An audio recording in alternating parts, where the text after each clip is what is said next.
In sports, if you want to be the best, there are no off days. Road weary, but we are back. It's the No Off Days podcast. I'm Scott Smith. We got Chris Cato over here. BK is in the booth, catching up with him momentarily. But we are back from our college caravan all last week, and I figured today we'd break it all down again. Yeah, I want to hear some tales from the road. You guys, you and BK once again left me here at home. Yeah. Babysit the kids. There was one more seat left in that caravan, but it just we put all of Brian's Diet Mountain Dews on that seat. So I'm gathering after about 2 or 3 days on the road. There was a certain stench in the van, and I'm probably glad I wasn't there. No, it was actually a lot of fun. You know, we've kind of greased the wheels, so to speak, on this thing for several years now. Yeah, it was a lot of fun this year, and we are back, and I don't know. I'm encouraged as a whole for all the programs really in the state. I mean, to some a lesser degree than others, but I think that it's going to be an exciting year of college football, and there's a lot of question marks. So we'll get into that in just a second. Plus, let's bring in BK because I would say I think you said the over under on fast food joints was 4. But I feel like we exceeded that. It just seemed like we were always eating in the car. I would think that's low. I think we did the drive-thrus. How many times did we go through a drive-thru? Did we go through more than 4? No, I don't know. Taco Bell. We did a Taco Bell one night. That was without you. That was. Yeah, Brian doesn't do the Mexican food, and he's probably a wise man for that. And I don't know if you call Taco Bell Mexican food, but it's in that kind of, I guess, subset. But yeah, John Wright was the other guy that accompanied us, our chief photographer, and so it's a 3-man operation. And John was in favor of the Taco Bell. He wanted to run for the border. Yeah. It's a run for the border and then a run to the hotel room real quick. I'm going to say, Brian was trapped in a van with you and John after eating Taco Bell. Don't want that. Yeah, no, I would say best meal on the trip, Brian. You could check me on this, but I'm gonna go with a little sandwich establishment up in Tallahassee called Midtown Caboose. Whenever we go up to Tallahassee, I try to hit up this spot, and we've been there a couple times now. But what'd you think? That was awesome. That was a sandwich where you think, good gosh, this is so big, there's no way I'm gonna finish it all, and then next thing you know, you just got messy wrapper left on the table there. Oh. I got something called the Hungry Holler, which was it was like their pulled pork, but then they had slices of pineapple in it and jalapeno. So it was sweet, spicy, and kind of smoky with that pulled pork. What did you get there? I got some trucker thing. I don't know, some trucker named sandwich. It sounded pretty good. Yeah, it came with a slice of flannel. Yeah, it was at a truck stop in a spit cup. Would one of their sandwiches have made our sandwich bracket and done well? It sounds like Hungry Holler might have. Hungry Holler was pretty money. The only thing, it sat around for a minute before I got to bite into it, so it got a little soggy. But other than that, it was good. All right, really good. So there's one. What do you call it? The Twisted Caboose. The Midtown Caboose. All right. I'm sure all the FSU fans out there they'll know quite what familiar. Yeah, it's very good. Very good for a $20 sandwich, by the way. $20. Yeah, it was good. Oh, that's about the price of any sandwich these days. Yeah, no kidding. All right, BK. So I've already kind of laid it out. We're gonna dive into the caravan, but I know we got some other stuff cooking on this show. Yeah, at the end of the show, we're going to just fire up a randomizer. That thing's been getting in the way right there in the middle of sports, so we got to do that and just get it. Yeah, we should have taken it with us. While you guys were out of town, I dropped some new spark plugs in it. Did you really? It's going to be firing on all cylinders today. It's good. That's good. Nice of you to do that. Yeah. Somebody was messing with it. Put you to work. Yeah, and we also have our division breakdowns as well. We are inching ever close to the NFL season kicking off the first week of September, so I feel like we're a little behind. So we're going to run. Yeah. We have 2 divisions to tackle today.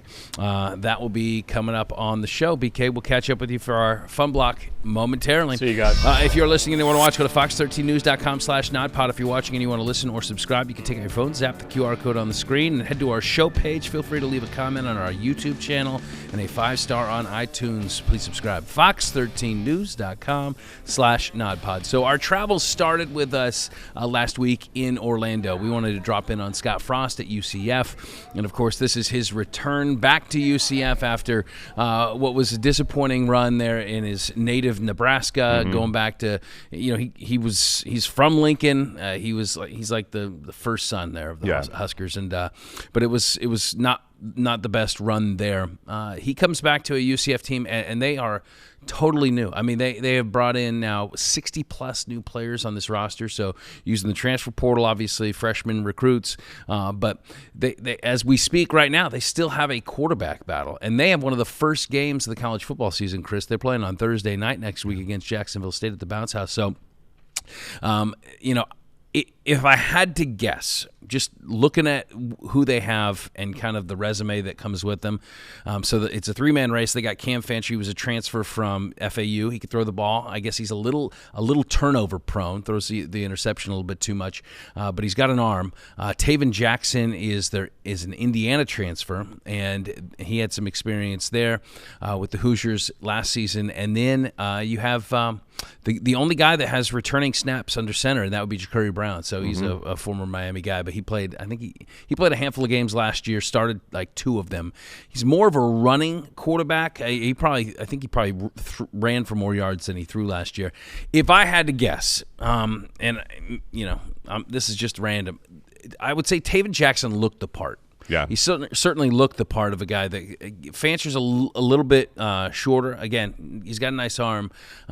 But, I don't think Scott Frost is under any pressure to have to figure that out. And we may not find out until 7 o'clock game night on next Thursday. So, but other than that, I think he does bring in Mackenzie Milton. So, that's his quarterback's coach? That is his quarterback's coach. And I'm telling you, this guy, he's going to be a college football head coach one day. He's got all the makings of it.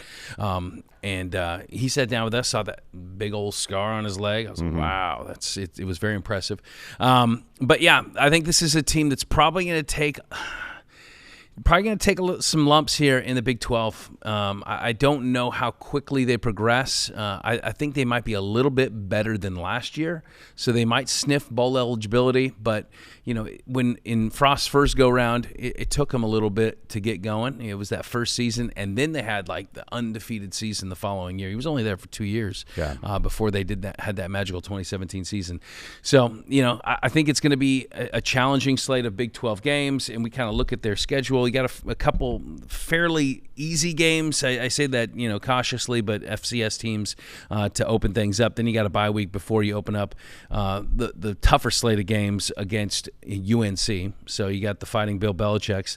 That will be in Orlando. And then you jump into conference play, and you got Kansas State. Kansas State should be another challenging team. Well, they're ranked 17th preseason. Avery Johnson, their quarterback.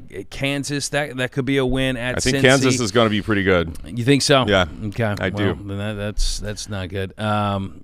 Cincinnati, I think, is a halfway decent team.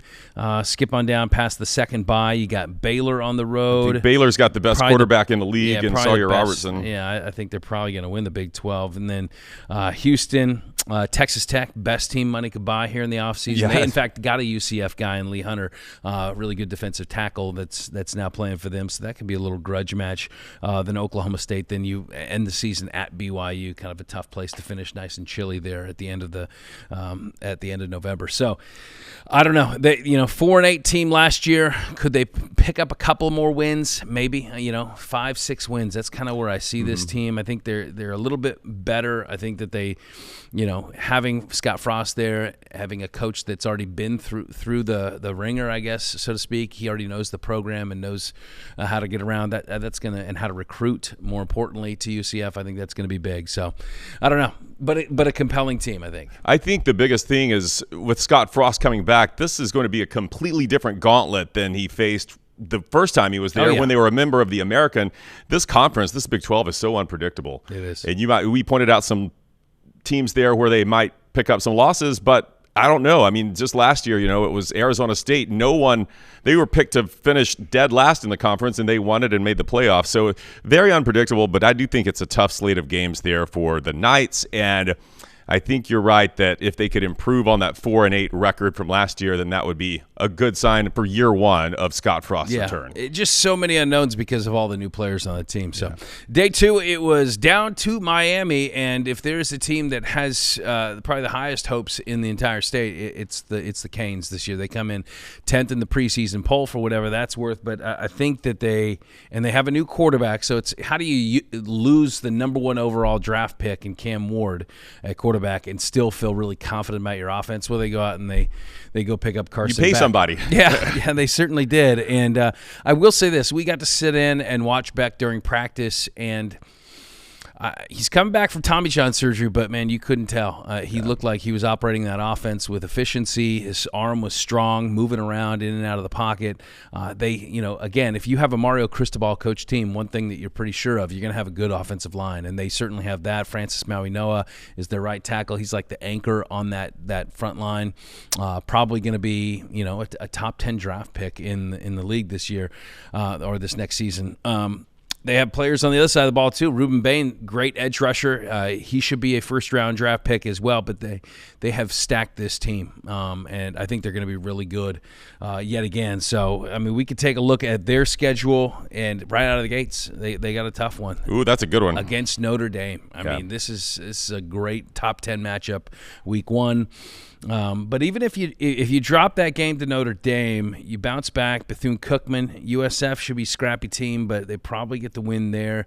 Another big game in the Florida game because Florida's obviously a rising team we'll get to momentarily. Then you got the bye week before you head up to FSU. Another bye week, just kind of a weird scheduling. They have FSU sandwiched between 2 byes. Right. And then you have jump into ACC play with Louisville, Stanford, at SMU. I mean, SMU should be good again. It's on the road, kind of a challenge. Really, that's what it comes down to. Like, even if for Miami, let's say you drop Florida and you drop Notre Dame. Yes. So, but those are 2 non-conference losses. 2 non-cons. I mean, if you win the ACC, then and you don't have Clemson on the schedule this year, which sets up really nicely for them. You don't have Georgia Tech on the schedule, a team that picked off a win against them last year. Right. Man, I mean, they could potentially run the table in the ACC. I would say, circle the last 2 games on the schedule because these are 2 cold weather games on the road. Not how they would have liked to drawn up the schedule, but you're visiting Virginia Tech and then you're visiting Pitt. Are they better than those 2 teams? Yes. Is it possible they let their guard down late in the season on the road, cold weather environment for this Miami team? But it's possible.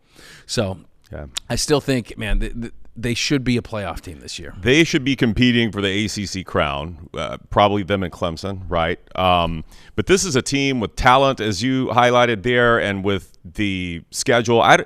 Last year's offense, Cam Ward, yes, elite player. The Canes led the nation in total yards per game and points per game, but I don't see a big drop-off, really, with Carson Beck in there. So I think they're going to have the offense to do it. The defense has been the Achilles heel of the last 2 years for this squad, but I just have to believe it's going to be much improved, and I think this is a team that is set up to get into the playoffs last year. Didn't make it last year, barely left out. Yeah, I agree there. All right, and then on Wednesday, it was back up to, it was 813 day, Chris, so we decided why not visit the 813. We came into Tampa and visited with Alex Golesh and the USF Bulls, and this is a big season for Alex Golesh. This will be his 3rd season as head coach. First 2 seasons. The first year it was like amazing turnaround, 7 wins and a bowl win year 1. Then he repeated that last year, but he did that without his starting quarterback for much of the season in Byron Brown. Byron is now healthy, and he is when I look at him, I think Cam Newton. I mean, he's just kind of built like that. I think Lou Ferrigno with the quads. He has the quads of Lou Ferrigno. I mean, just a healthy Byron Brown. How much better can this offense be? I just think he has a chance to have a really special season. And by the way, it's a senior year, but he still has another year of eligibility after this. So we shall see how it goes. But yeah, I think that's going to be a game changer. They have some new weapons in the receiving room. I mean, Sean Atkins was kind of their go-to slot guy and broke all the records, but he's now gone. I think they have guys that they think can certainly take over in that receiving room. Chaz Nimrod is one of those names, a Tennessee transfer that they like. Defensively, you got to get better, more consistent, I think, production defensively. They have some veteran pieces there. So in the American Conference, I mean, again, you're looking at some difficult non-con games, but once you get into conference play, I think it's anyone's for the taking. So, again, they opened up the season, and this one is at home, so it's at Ray J. You don't have to visit that nasty blue turf out in Boise. But Boise State, tough team, 25th in the preseason poll. They were a playoff team a year ago. Then you head to Florida and Miami. How's that for a 3-game stretch to open the season? Good night. I think they get Boise State though in that opener. Something to, that would heat, be huge. And just the Byron Brown and kind of the surprise factor of what does this offense look like. But yeah, you need to get that one because and it's probably better to catch Boise early. They're usually the team that kind of punches somebody in the mouth early in the season, but and they're like, okay, Boise's back. But then you got a visit to Florida and Miami. You got an FCS team. By the way, this FCS team, South Carolina State's no slouch. I mean, they won 9 games last year. I think they have finished on like an 8 or 9 game winning streak. So one of the better teams in FCS level. You got to buy a little bit of a breather before you jump into American Conference play. You got Charlotte at North Texas. FAU, I think those are 3 wins right out of the gates. So feeling good about themselves. And if you're telling me that you got a Boise win too, then I'm looking at a team with a 5-2 start, and that's depends on how you hang with Miami and Florida, and maybe people are starting to rumble a little about this team. You visit Memphis. It could be a toss-up game. That's a tough Memphis team. will be tough. You got another bye, then visit UTS, or you host UTSA at Navy, at UAB, and Rice. I think you can win those last 2 games. Navy with that quarterback, Blake Horvath. That's going to be a tough one. Yeah, so I think the middle of the American Conference slate right there gets a little bit dicey, kind of toss-up games, but you could finish strong. And so, but they don't play Army or Tulane, the 2 teams that finished at the top of the conference last year. Benefiting kind of like Miami does in conference play. So I don't see why they wouldn't go 6-2 in conference or 7-1. Really. Yeah. So there you go, and you factor in the FCS. I mean, I could see an 8-9 win team potentially. All right, so that'll do it for our first 3 days on the Caravan, but we still have plenty more to come because at this point, I mean, we just took a breather. Yeah, I got to sleep in my own bed that night on that Wednesday, and then it was back up to Tallahassee. Coming up on the No Off Days podcast, we are going to spin it up to Tallahassee as we catch up with Mike Norvell and FSU, and then we round out the Caravan with Billy Napier's Gators. That's still to come on the Knock.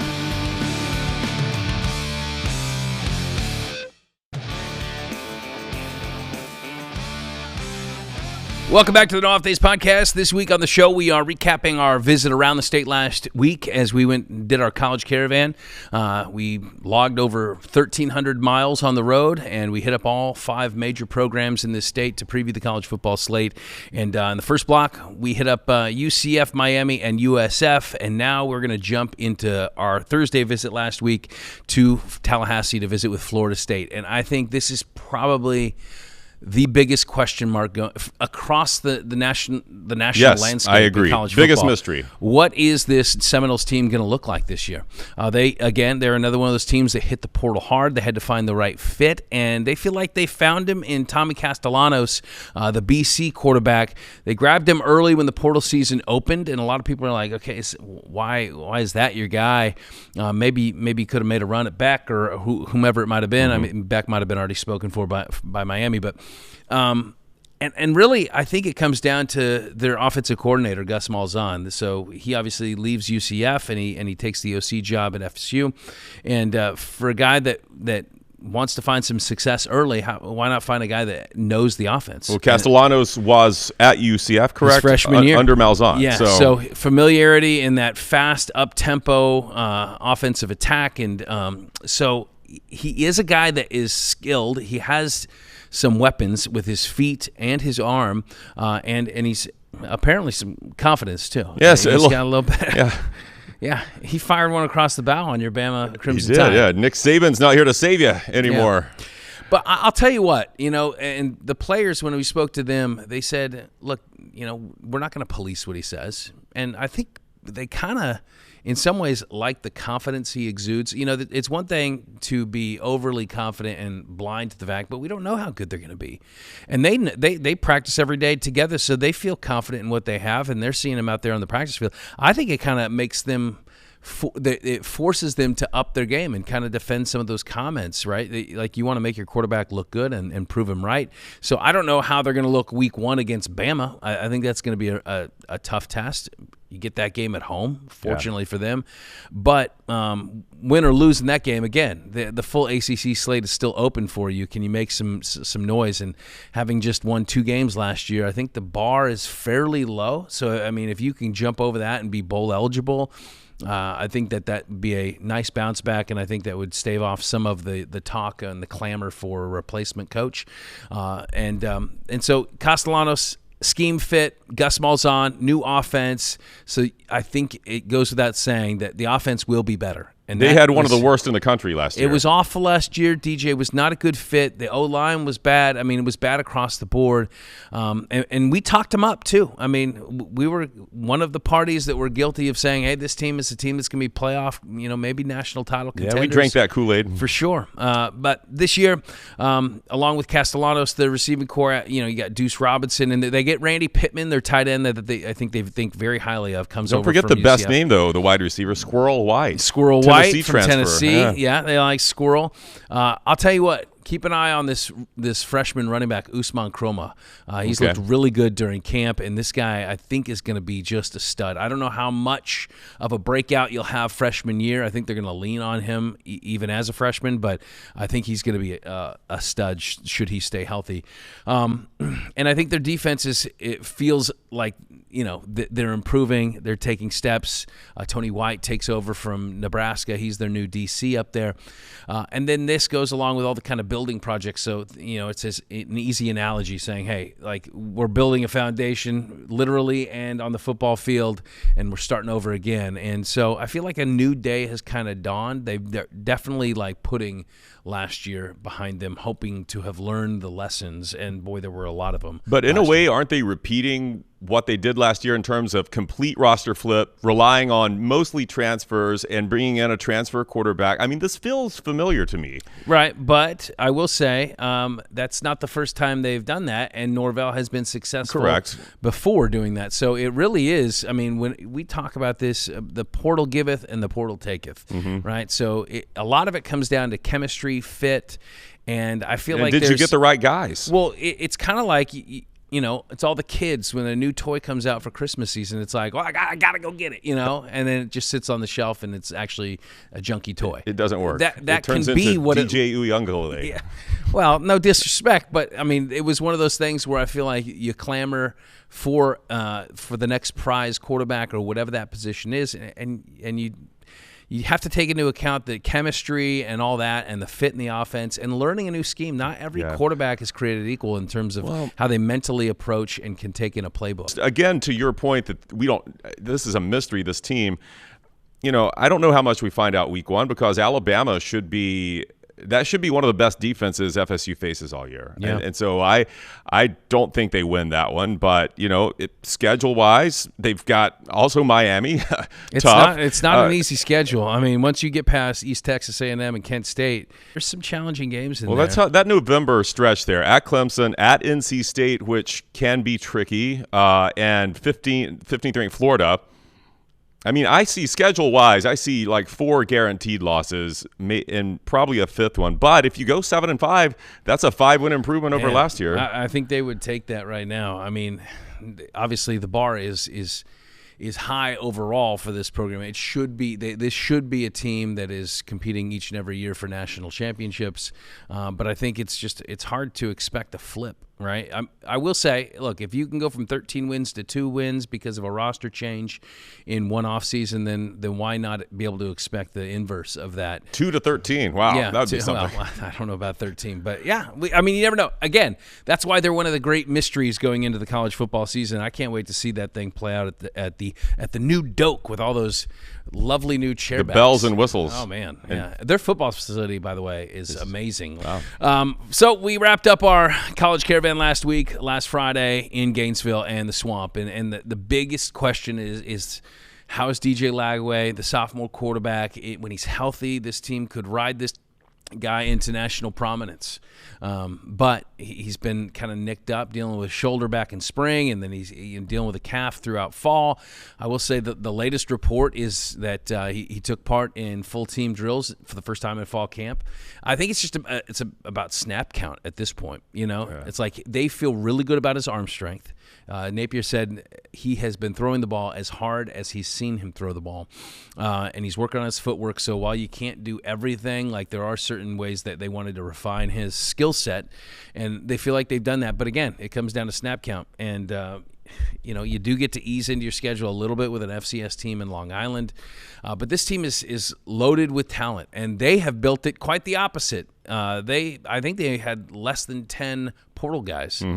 So they've retained guys, and they are growing the recruits that they did bring in, and they have some freshmen, I think, that are going to make some big impact. Dallas Wilson, who is a Tampa Bay Tech guy, 5-star recruit, he's going to be a stud. So, and he's dealing with a little bit of an injury, but him paired with Trey Wilson, a lot of speed there. Yeah, if your name's Wilson, yeah, and you play receiver for, and then Jaden Baugh is probably mostly going to be their bell cow in the backfield, but Ja'Cory Jackson obviously is going to be a nice little 1-2 punch.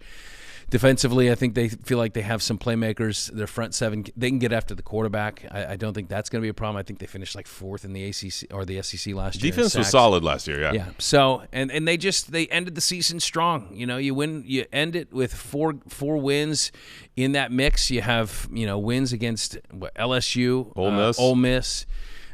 So the SEC State, just obviously. doesn't relent, though. As we look at their schedule yet again, they're going to have one of the toughest schedules in all of college football. But it starts with, I think, 2 very winnable games in Long Island and USF.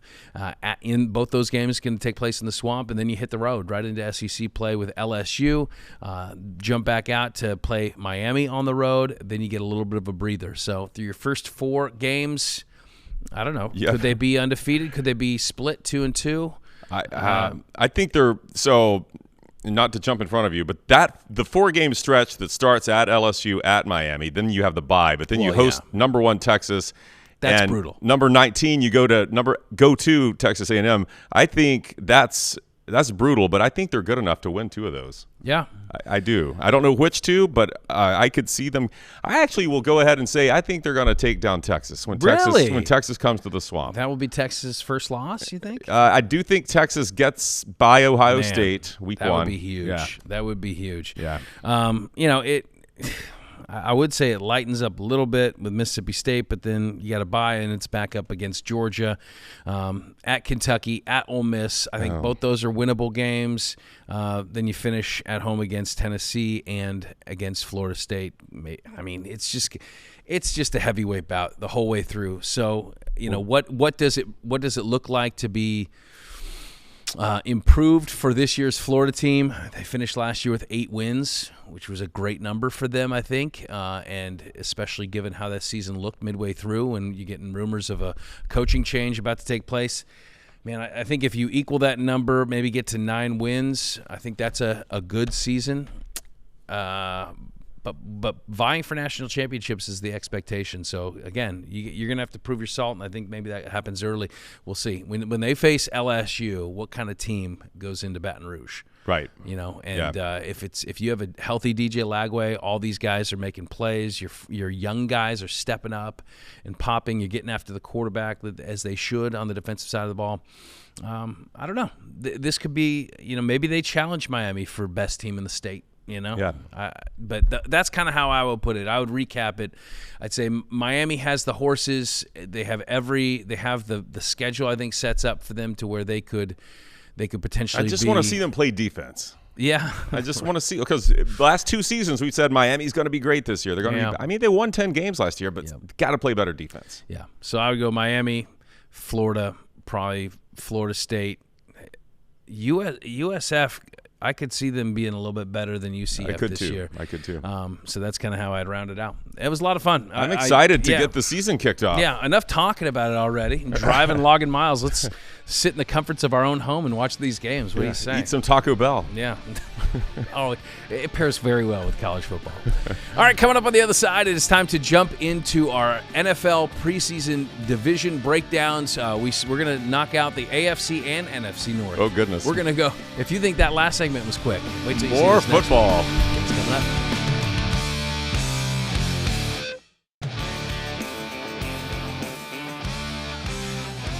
Welcome back to the No Off Days podcast. We are working our way to week 1 of the NFL season, and we have been breaking down division by division how we think it's all going to play out. And so this brings us to, we're going to handle the entire North. From AFC to the NFC, Canada, anything, everything. Yes, all of it north of the Mason-Dixon, we got you covered. So let's start with the AFC North, and I'll just break it down, and then you kind of give me your thoughts and see if we match up. But I think 4th place in the AFC North this year, it's not really much of a surprise. I think the Cleveland Browns are going to stink. I think they're going to be maybe the worst team in the NFL this season. Yes, Joe Flacco, I guess he's going to be their starting quarterback. They got a lot of young arms and options that they potentially lean on, so they might go through all 4 by the time the season's How soon over. do we see Shador hit the field? Well, I think he's probably option number 2, and maybe it's game number 2. I'm not sure. Yeah, I got them finishing 4th with a record of 2-15, vying for the first overall draft pick. In 3rd place, the team that finished 2nd last year, I get the Pittsburgh Steelers, and it's not because I'm down on them. I think they're actually going to be a good team. I got them finishing with a 9-8 record. I think that their run game, even though you lose Najee Harris, I think the run game is going to be better. They got Gainwell in there. I think they went out and they grabbed a guy out of Iowa with the running back Caleb Johnson. That's right. You got I didn't start here, but obviously you got Aaron Rodgers. What can we expect from Aaron Rodgers? I am not sure. I'm a little bit worried. I don't love the Steelers' offensive line, so that's a little bit of a concern. They got DK Metcalf, so you got a big play receiver. You got Jonnu Smith comes over. He's going to be their tight end. Defensively, you got Jalen Ramsey back there, so I do like some Darius Slay, cornerback. I mean, and then Derek Harmon, the Duck. Of course. The beast. Of course you love him. So there are pieces that I do like on this team, and I think they're going to be good, and I think they're going to be feisty, maybe even sniffing at a playoff spot, a wild card spot. But still, because I'm a little bit higher on Cincinnati, I got the Bengals coming in 2nd place. I got them with a 10-7 record. And why are you higher on Cincinnati? Well, their defense has to be better. I know that Trey Hendrickson is still kind of in limbo land, but man, when you look at the numbers in this offense last year and what they did, and they almost made earn one of those wild cards by coming on red hot at the end of the season. Mm-hmm. They lost, what was it? I wrote this down. So they lost 4 games where they scored at least 33 points. That is crazy. This offense is good, and I think they're going to be just as good this year. And so I just need a little bit from that defense. Can you just give me a little bit? And, they got a new defensive coordinator, Al Golden. I think that you got a tough schedule early, but they finish with some games that I think could be winnable. Dolphins, Cardinals, Browns to close out the year. I just think they're going to hit double digits in the win column, and we see Joe Burrow some postseason football here. So I got them coming in 2nd place, and, this is not really even close, although I do think they're not going to have an improvement win and record because they have a tough schedule, but I got Baltimore winning the division yet again. Just unquestionably the best team for my money in this division. Lamar Jackson still dynamite. He signed an aging DeAndre Hopkins to a 1-year deal. Yeah, I don't know what that's going to do, but your rushing tandem of Derrick Henry and Lamar Jackson is still dynamite. And I think they got better toward the end of the season last year on defense. They draft Malachi Starks, edge rusher Mike Green, some nice little young pieces there. They have Jair Alexander. They got him from the Packers. I think they're going to be really good. And I got them at 12 wins and 5 losses, so exactly what they finished with last year, but that's good enough to win the AFC North. Okay, I'll go top to bottom, just ping-ponging off of that. I needed a verb there. Ravens, I have at 12-5. Slaloming? Yeah, bouncing off of. Ravens, I have at 12-5 too, for all of the reasons you just listed. This is a really hard division to handicap, though, and the Ravens are the betting favorite in Vegas to win this division, as they should be. But these teams are going to give each other some lumps, as they always do. In second, I've got actually Pittsburgh. I'm going to put Pittsburgh in second this season just because of scheduling is a large part of it. If you look at road schedules, Pittsburgh's road schedule is outside of the division is much softer than anything Cincinnati or Baltimore have. Pittsburgh gets their toughest opponents at their place, and I do think the defense is going to be better for Pittsburgh this season because the offense is going to be better. I think Aaron Rodgers, is he flashes of old Aaron Rodgers? Yeah, I think he was pretty solid towards the end of last season with the Jets. He put up some good numbers. It was just the season was already a wash, and we'd kind of written the Jets off, and people weren't paying much attention to them, but completion percentage was there. He was still making good throws, and now he has a little more on offense to work with than he did in New York. So we're not getting peak career Aaron Rodgers here, but I think we're going to get a capable Aaron Rodgers. Intriguing. They're definitely an intriguing team. And it's much better than what they had last year. So I'm just saying I think the offense being better is going to help the defense a lot because the defense lived on the field last year, and this Steelers defense should be really good. So I've got the Steelers in second at 11-6, and Bengals, yes, improving. I have it 10-7 and maybe sniffing a wild card somehow, but I can't believe – I have to see their defense play better because 2 years ago the defense was awful, and that was the biggest glaring error, and they did really nothing in the offseason to fix it. And now, as you mentioned, Al Golden has all the chops on the resume, had an awesome defense at Notre Dame last year on the college level, but – do they have the personnel to fix it? And so I'm going to have to see that before I can have more faith in the Bengals to do anything in this division. And then I've got the Browns in the basement, and we don't need to talk any more about them. Yeah, stinky Browns. All right, let's jump to the NFC North. We'll go a little bit quicker here. The way I think this is going to shake out, I got Minnesota taking one of the biggest dive bomb from one season to the next. From 14 wins last year, I have them with 5 wins coming up in 2025, a 5-12 record, finishing 4th in the NFC North. It's the J.J. McCarthy era. He takes over. I think he's got promising skills, but, I mean, he's, for all intents and purposes, he's a rookie. I mean, you got Justin Jefferson. Love Justin Jefferson, best receiver in NFL for my money. And then T.J. Hawkinson, a pretty good tight end as well, but probably the worst offensive line last year. Bad. Defense was actually pretty good, strong against the run. I just think they're going to take a step back, and I think other teams are better. In the division, we got third place, Green Bay. I got them with a record of 8-9. Not a bad team. Still not totally sold on Jordan Love. They do have a deep receiving room, and they went out and they drafted Matthew Golden. No relation to Al Golden, I don't believe. And Christian Watson, once he's healthy, he's going to be another one of those pass catchers back there. But I think they have an interesting offense. With some young weapons. Defense, they lost Alexander, but they have a balanced defense. I mean, it was second in the NFC against the pass last year, 4th against the run. So I think they're going to be a feisty team. I got the Chicago Bears. This is how could you? You have the Bears in second? Finishing second. Oh, my goodness. With a record of 9-8. So Ben Johnson takes over. Caleb, I think it was a rough first year, but if you want an OC that's going to fit your strengths, I think Ben Johnson's your guy. And they have totally revamped that offensive line.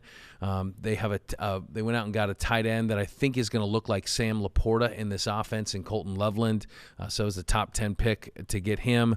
And new defensive coordinator in Dennis Allen. And when Dennis Allen just focuses on defense and he's not your head coach, I think he's had some really good results over the years.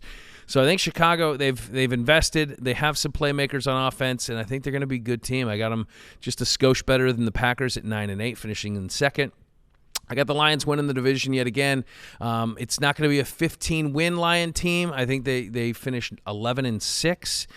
This schedule is difficult. They obviously have to replace their OC and their DC. John Morton, not the former Lions receiver, is their new OC. They got hit with the surprise retirement of center Frank Ragnow. That's going to be a tough one to fill. They also, Kevin Zeitler, one of their guards, is gone. So they got to patch those two holes with, I think, promising but unproven guys on their offensive offensive line, new defensive coordinator Kelvin Shepard. He's certainly happy that he has a healthy Aiden Hutchinson back. That is going to be a difference maker. I love some of the talent in the back end of this defense. Brian Branch, Kirby Joseph, one of the better safety duos in the league. So I got them finishing 11 wins, but still a threat. Still a threat within the to take the Super Bowl potential. Yeah, it's tough. I think the Lions see some regression. You lose both coordinators, and that's going to show up. I mean, ask Philadelphia how that worked out a couple years ago. You have maybe the toughest schedule in the league. And so I think the Lions are going to drop off a little bit here. It's just the offense will still be exciting. You've got all the guys you just named there. I love Jahmyr Gibbs. Might draft him first in fantasy. I don't know. I'm thinking about it. But I think the Lions too many carries. I think the Lions are going to. He catches passes too, though. That's true. I think the Lions are going to take some lumps within the division. Again, with that brutal schedule, I've got the Lions at 10-7, finishing in second place. Oh. Still making a wild card, though. I got the Packers. We got the Green Bay Packers going to win the North this year. Really? Okay. Yeah, the Pack. I love them in the trenches. Both sides of the ball, defense, offensive line, really strong. A lot of young talent there. And I like the way they ended last season with some momentum. They had some tough breaks last year in close games, 1-5 in losses in games decided by 3 or fewer points. It just needed a couple of things to go their way. They had a lot of injuries that didn't go their way last year. So I think there's going to be some adjustment to the mean, and that the Packers are going to come out with 11 wins and win the division. And then I've got the Bears in third. Better, yes, but Ben Johnson, I think, will help Caleb Williams a lot. Still needs to shore up the offensive line. Caleb was just sacked a record number of times last year. It was they have a whole new offensive line. Well, they would need one because that one last year stunk. And so we'll see. You'll see if these guys they brought in can make a difference. I do think their defense will be really feisty. I've got the Bears finishing 9-8. Okay. And then I've got your Vikings that you love so much there. Not quite as down on them as you are, but 6 wins this year for the Vikings as we see if the J.J. McCarthy experiment will work out. I mean, I think we're right in there. I mean, it sounds like I have the same record as the Bears, but we both have 9 wins. Yeah. And, it's just a game separating. It's just, you don't believe the Packers are – Well, I think you have 3 really good teams in that division, and they're going to beat each other up. And, yes, they do all have challenging schedules, I think. But, yeah, so – okay. That's a breakdown, and we are we're just 2 divisions away from finishing this thing out. And guess what? We got 2 weeks. We always save the best divisions for last. That's right. All right. Coming up next on the No Off Days podcast, we whip out the randomizer, new spark plugs and all. Stick around. Can't wait.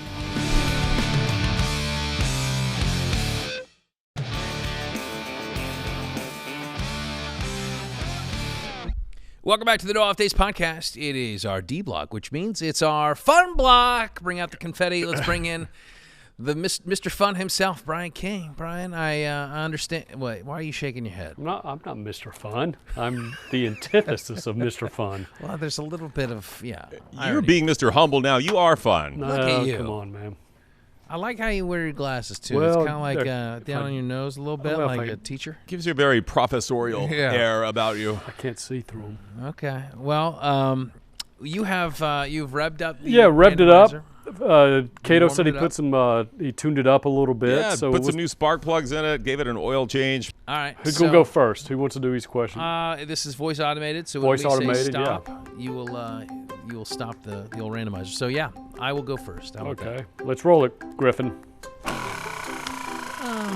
Stop. Ooh, that was kind of soft. Oh, that was really... Yeah. What phrase or cliche would you want to completely delete from history? What phrase? What phrase is just so overused, so tired? There are many, and I am probably guilty of many of those. And if I removed them all, I would be speaking to you like a caveman. I'd just be grunting. Are you saying you're a cliche dependent? I've many crutch phrases that I lean on, and so I don't want you to remove too many. So I'll just look to the youth. I will say this. So I hadn't heard this up until a couple years ago, and maybe this was very popular. I do bury my head in the sand a little bit, but someone referred to music as like that song slaps. Oh yeah.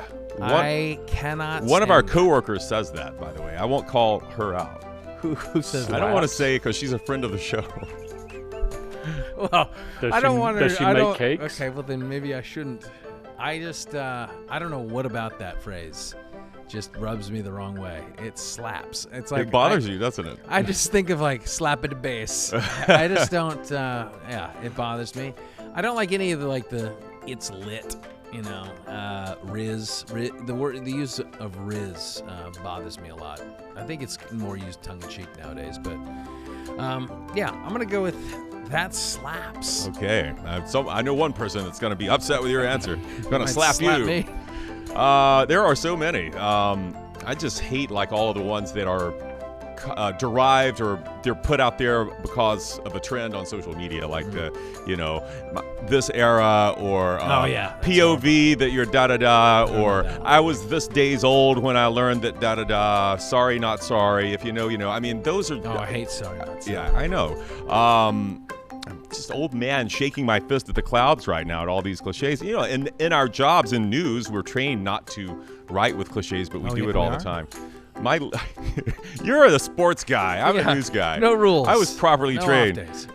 The one that sticks in my craw worse than any in news jargon is picking up the pieces. I think that is the laziest thing you can use when you're describing a disaster. That's what we do after every podcast. Well, we do, and we should, because there are pieces, usually sandwich and carnage and everything else here. But I wish we could delete that one from history. Okay. Picking up the pieces. Don't like it. What would you use to replace it with? How about cleaning up or trying to recover or building momentum to get back together and make things positive? Reassembling the pieces. How about gathering the pieces instead of picking up? Gathering the fragments. Brian, do you have one? I've just heard this from my daughter when she's at college now, so she's not listening. But it seems like everything now is bro or bra. Yeah. You know, and I don't know if you noticed this, Cato. Oh yeah, everything out of my 13-year-old's mouth is bro. And he broed me the other day, and I said, no. I go, no, what is this? I'm not your bro. I mean, I'm dad. So we need to get rid of that. Bro dad. Yeah. At least he didn't call me bra. Hey, bra. Bra. Makes me self-conscious. Yeah. Okay, you ready? Yeah. Cato, this is you now. Okay, and stop. Oh, me. Would you rather have spaghetti for hair or sweat maple syrup?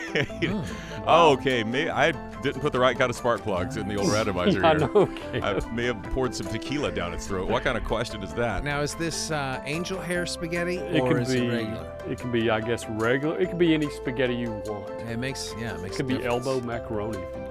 Yeah. And naturally, is it going to behave like? Is it cooked? First of all, well, I need to know if it's al cooked. dente. It's got to be al dente. Yeah. You don't want it to fall apart. I tell you what, if you spend much time in this Florida heat, it's going to be cooked if you're outdoors for long there. Sweating maple syrup sounds good at first. You know, I love maple syrup. Love to put it on things, but I sweat a lot. I'm pouring right now, and I can't imagine sitting around all day in my own stickiness. You know, It would smell good though. You know? I would smell great. People would be all. I mean, you and I would be sitting closer together. I feel like you would want to sit closer to me on this set.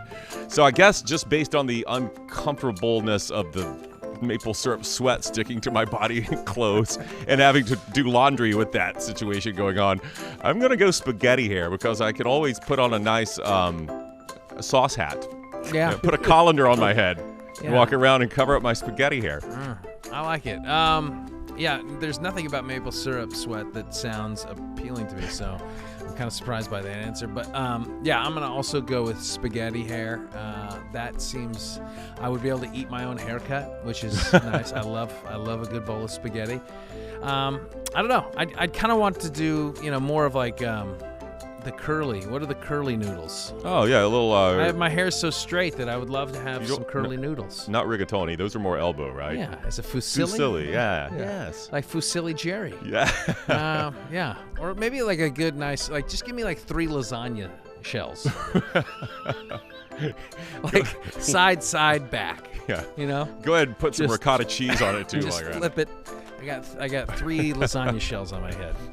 Simple, nice and easy. What You'd about be you? popular with that. I'd go spaghetti. Yeah. I don't have much to work with, but hey, spaghetti, you can do some things. Get you a nice head of some. You get some macaroni. like wheat spaghetti, and it's brown, and that way it kind of. blends in. Yeah. But yeah, maple syrup is kind of out there. Okay, Scott, you ready? Yeah. Roll it. Stop. What college football stadium you have yet to visit that you'd want to see a game in? There's a lot. There's a lot that I have yet to visit, and I want to check that list off. I think probably number one is Notre Dame Stadium. It's just so iconic. I want to see Rudy in the hallways. I'm going to cheer him on. That would probably be the best. I mean, to me. There's so many, though.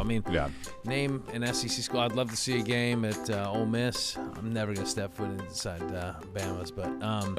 it's beautiful. I've heard great things. I've heard great things about Tennessee. And a night game in Death Valley in Baton Rouge is pretty cool. Yeah, that would be awesome. Yeah.